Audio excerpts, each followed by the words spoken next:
Hey, Brian from Garage Mahal. Got my grandson Aiden here. Say hi. Hi.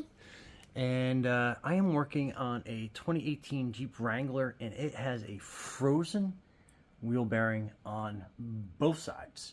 So I've been unable to get this out with a slide hammer, sledgehammer, all the tricks that you see online. So we bought two tools. This is the SGT wheel bearing removal tool. Is the option. And then this one, basically, you can see the long extension arm. This you basically hammer with a sledgehammer. You connect it onto the wheel hub, and you can tell it is nice and beefy.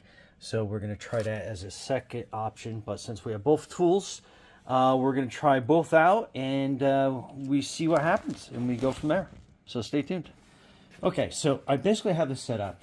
And one thing I notice is you have to use kind of like a pry bar to keep this from rolling whatever way you're doing it. And I have it set up pretty good. I'll give you a close-up here in a second. But basically, so far, I can definitely see some movement. And I got to back off a little bit because it started to roll. And you'll see what I mean when you get some close-ups on this. Is it doing good? Yeah, just be careful. Okay, so I am using one of the dust shields bolt areas so I can kind of get that into place. So let me just make sure we got that set up properly, get that at the right height. And basically what I've been doing is kind of rolling this up a little bit, so we're trying to hit that spot dead center. And I'll get you another camera angle in a second here.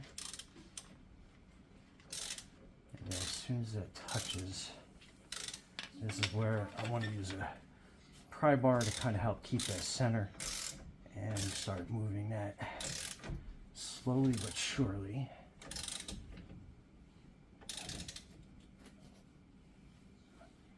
And you can already see a gap. Thank goodness, this has been a nightmare. You can already see a gap forming on that wheel bearing. So we are going to spray some WD.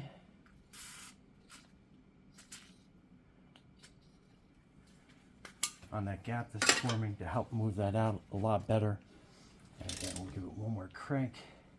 And then you can see how that moves. And this is 22 millimeter, in case you were wondering. And then, okay, so hopefully you can kind of get a good angle on that. But holding the pry bar. And then we are just moving that slowly but surely down.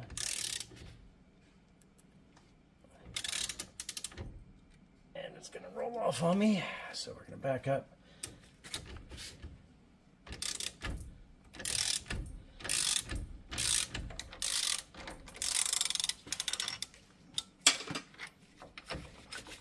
Okay, we're going to move this down and put it on one of the brake ears, because I feel like there's movement coming out of this, so we can definitely start widening our area up. And again, we'll get this pry bar and to kind of hold that in place. And then you can see that frozen bearing, thank goodness, is coming out. So I don't even know if I'm going to use the other one, but let's move that down. Move that in the lower part, and then we'll put this up on the top.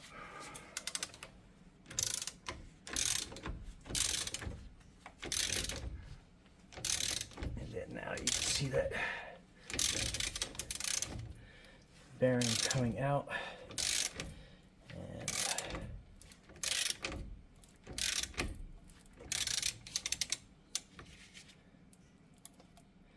and it looks like it's pulling the axle with it, so I'm going to give that a luff tap. I thought I loosened that up, but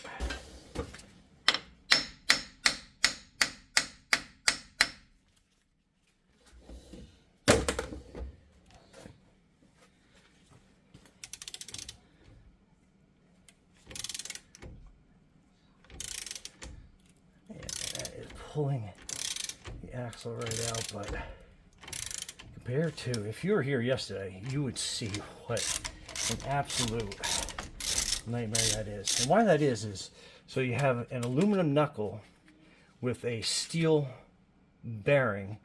So when you get a little bit of salt and water up here in the northern Pennsylvania, or actually anywhere in the New England area, that is the problem that you are going to run into.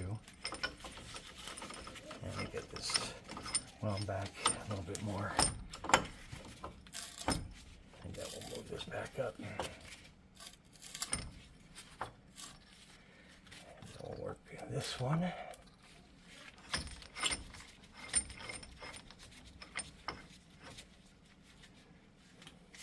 And I think I like this better than any of the sledgehammer options, just because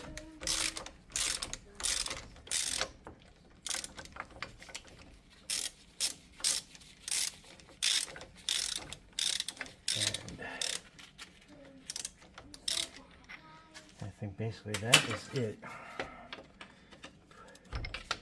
And then that bearing is out and off. My goodness, that was so easy. All right, so I said I was going to review both tools, but you know what? This is definitely high class, definitely gets the job done. That probably is a last resort because there's a lot of banging and stuff involved with that. But this was, I mean, that is the most frozen bearing I've encountered. And you can see the corrosion ring on the inside of that was absolutely atrocious. And that thing worked almost frustration free. But anyway, yeah, Brian from Garage Mall. Thanks for watching and be safe out there. Okay.